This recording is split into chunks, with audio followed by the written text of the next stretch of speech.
akkasii kana keessa osoo bayan jechuu barbaadeetti sigale oduun taane oduu qabataman qabne fudhatanii no jechi kiyya fakkeenya sin jedhe bar fakkeenya sin jedhe namoota beekamtii qabanitu hinaafanii qabsiisanii jedheetti nam tokko odeessaa beektaa waan akkanaa kanaani amma mee ani mucaa kana beekamtii qabaa argatee jedheetiin mucaa xiqqaa kana wanti ani argadhu jira keenyatti bilbilee mallaqa baasee isa waan akkasii kana keessa Oromoon follower illee waan ittiin onnollee ittiin guddifatan yoo barbaachisaa ta'e waan dhugaa qabatama qabu waan sammuu kee keessa jiru tokko waan haaroo burqisiisi itti fayyadamu. Maaltu jira nama akka fiyyatti hinaaffaan hin barbaachisu nama akka fiyyatti maal jedhe hinaaffaan hin barbaachisu obboleessi kee haa guddatu haa ka'u garuu namni tokko nama hiisise osoo hin beekin namoota followers guddaa qabutu hiisisee hinaafanii maal fakkeenyaaf amma akka fiyyatti akka maatii takkatti namni Oromoo takka dandeetii mataa isaatiin gizee guddatuun ajaa'ibsiisadha bakka akka malee natti tolani beektaa Oromoon arraba keessaa baatee gizee waan fanii daleedee waan mataa isaaniitiin natti tola amma tokko akkaataa miidiyaa kana TikTokiin kun isa akkata TikTokiin nutti fayyadama nuti garuu TikTokii itti fayyadamaa hin jiru gizee Oromoon TikTokii kana itti fayyadamu jiraatti agartee immoo hedduu takka gammannan beektaa isa kutee okay hedduu takka nama gammachiisa gizee Oromoon TikTokii itti fayyadamte TikTokiin immoo yemmuu nutti fayyadamu akka malee namatti hin tolu sanumaafuu nama akkana akkas godhee maal jechuun hin barbaachisu bira dabarra ajandaa kana maal taateeti kabaate okay barreessaa maal jechuu jirtan waa'ee Milik maal jettaan jechaa jirtan waa'ee Milik maali Milik maal ta'e lafaa kee ni kee Milik mana keessa jira mana isaati gaa nagarre guyyaatti tu geesse amma san fuudhee nyaanni jechuun already kalasin bahamiti maachi keessa geetin jira waan sanii Jimma keessatti manni nyaataa ilma Minilik ilma Asee akka banamee dhageetin jira waan sanii arkeetin jiras garuu humaa gochuun dandeenyu gaa qeerroo Jimmaatii fi qarree Jimmatti dhiisnee jiraaf waan kana akka gootan warri Jimmaa warri qarree fi qeerroon jajjaboon Jimmaa akka gootan isintu beekaa nutillee isin waliin jirra jennaa maaliif anama fakkeenyaaf Oromiyaa keessatti kutaalee Oromiyaa keessatti yoo Finfinnee ta'e malee kutaalee Oromiyaa keessatti Finfinnee keessa yoo ta'e malee bikka biraa suuraa Minilik manni nyaataa suuraa Minilik jiraachuu miti manni Minilik manni nyaataa banamuu miti suuraan hin jirtu anama akka bikka hundattu jechuudha Oromiyaa keessa Finfinnee keessa immoo uummanni Oromoo hanqa humna jabeeffatuuti suuraa Minilik kan dhaabbate kan maaligaa fardarra korsiisan sanii uummanni Oromoo ammaaf humna hin jabeeffanne saa uummanni Oromoo humna jabeeffatitti sanni buqqisan garuu kutaalee Oromiyaa keessatti arra dhaga'uu kiyya Jimmaa keessa ittanii arra dhaga'uu kiyya arra yeroo duraatiif manni nyaataa Minilik suuraadhaan fi artistoonni Oromootis akka irratti hirmaatan kan hin dhagee yeroo duraatiif wallahi kutaalee biratti immoo dhaabuu miti yoo yaadanuu qeerroon oltee hin bultu dhuguma jirtuun isin hima guyyaa takka oltee hin bultu amma inni beeka gama Harargee lixatti amma dura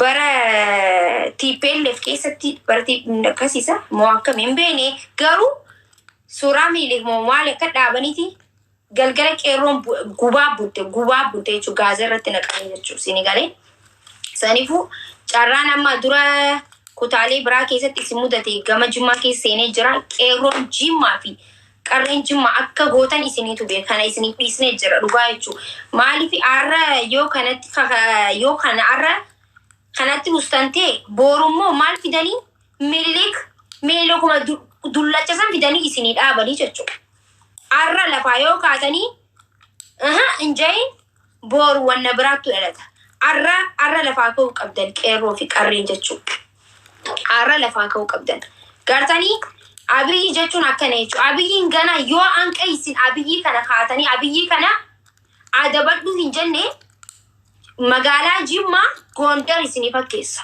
Gondar dhageeffadha. Wallahi wabillahi Gondar isinii fakkeessa. Yoo arra lafaa kaatanii abiyyi ni jaalannaa Minilik ni jibbinaan hin taatu. Abiyyi ni jaalannaa Minilik ni jibbinaan hin taatu. Adeemsi akkasii hin jiru. Amma lafaa kaafal madhaanuti isin waliin jirra. Magaalaan Jimmaa magaalaa Oromooti. Qe'ee Oromooti. Gondar akka taatu hin barbaannu nuti ilmaan Oromoo.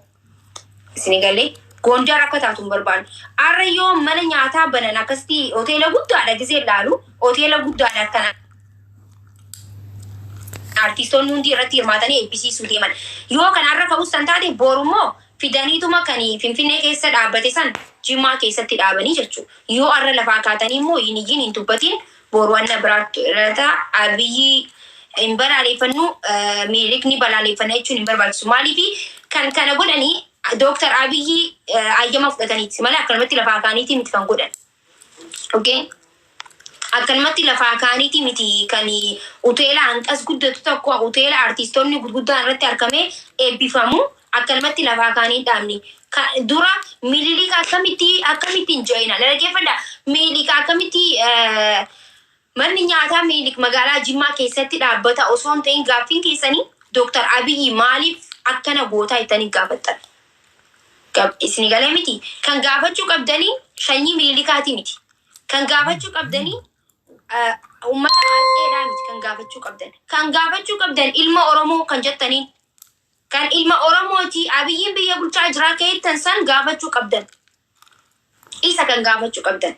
Isa kan gana raawwate jechuun nama biraatii miti. Hayyama kan fudhatan mootummaarraa. Bikka kanatti mana Minilik dhaabna. Dhaabaa kan jee hayyama kanneef isa nama biraatii miti. Saniifuu gaaffiin kan gaafatu qabdan isaa jechuudha. Guyyaa balaaleffannu amma sabboontootni Jimmaa ni jiran. Sabboontoota Jimmaa jira. Jimmaa keessaayis kan Abiyyi akka malee jaalatu jira. Kan Jimmaa keessaayis Abiyyi hin jaalanne kan Abiyyi nama nyaataadha jee mormus ni jira jechuudha. Hunda keessaa namni hundiinuu gaanuma jira. Cinaanis ka jaalatu jira. Cinaan kan hin jaalanne jira jechuudha. Sabboontoonni ammallee hirmaataa jiran dubbataa jiran. Warri kaan immoo warri osoo if hin beekin Abiyyiin kun ilma Minilikii miti. Abiyyiin kun ilma Oromooti jettanii gisee Oromoo qaqqalu fuuldura dhaabbachaa Abiyyiif mormaa turtan arra dubbadhaa kaati. Okay? Arra dubbadhaa maakii Jimmaa keessatti wanni manni nyaataa Minilik dhaabbate hin je'ina isin gaafadhaa gabbaati. Warri kaleessa gisee nuti dubbanne gannu garagalchaa ooltan sun warri gisee kaleessa dubbannu soomduudheettanii gannu garagalchitan arra dubbadhaa. Ganaa Minilik isinii dhaabbama yoo arra hin dubbatiin. Mootummaan kunii yoo callistan ganaa waa hedduu fidaa jechuudha. Kutaalee biratti qeerroon biraatu ittiin dhiistu. Garuu har'a garuu lafaa ka'a. Lafaa qe'ee keessatti gisee wanni takka bade lafaa ka'uu qabda. Yoo ati dirma qe'een hundi lafaa kaatee si iyyite jechuudha. Yoo ati natti tolee ittee kan ciistu ta'e qeerroo fi qarree Jimmaatiif kan hin kana dabarsaa jiru. Yoo isin lafaa kaatanii hin dubbanin. Yoo isin lafaa kaatanii hin iyyin namni biraa hin iyyu. Fakkeenyaaf qe'ee kiyya keessatti, fakkeenyaaf Arsii keessatti, Harargee keessatti, fakkeenyaaf Arsii, Harargee, kara kutaalee Walloo keessatti balaan dhuftee jirti ilmaan Minilik nu fixaa jiran Oromoon nuti dirmadhaa jaanii gaafa qawwee qabatanii lafaa kaan Oromoon kutaalee hundatti ni dirmattiif. Yoo kanuma ciisan ta'e immoo wanni takka hin taane jenneef ciisna nutis. Kan nuuf hamilee ta'uu qabu qeerroo fi qarree Jimmaa keessa jirtu jechuudha. Lafaa kana iyyaa biyyi sanitti haa dirmatu. Waliigalleen yoo humaa hin taane tani kan ciistan ta'e Minilik wanni maaligaa farda haatee waliin Jimmaa keessatti isiniif dhaaban akkatti jechuudha. Gondar fakkaate Gondar amma qe'ee abbaa Jifaar kan kabachiisu dura kan qe'ee san keessa jiru jechuudha. Kana dhuganda walii himna. Saniifuu gabbaatanii nama gara Minilik garagalchuun hin barbaachisu. Amma reedduun keessan harkeetiin jira. Useeti akka nama nagareetti bara dabre malee. Reedduun keessanii ijoolleen as TikTok irra jirtan fuutanii Minilik garagalchitanii bu'aa maal qabu? Garagalchuu baattanii maal hir'isa? Maal fide? Eegata wanni takka taatee booda jechuudha. Isa garagalchuun suuraa maalatti ergansa qo'e? Isa garagalchuun suuraa garagalchuun faayidaa hin qabu. faayidaa sun faayidaa hin qabu garagalchuu yaa rabbi kiyoo.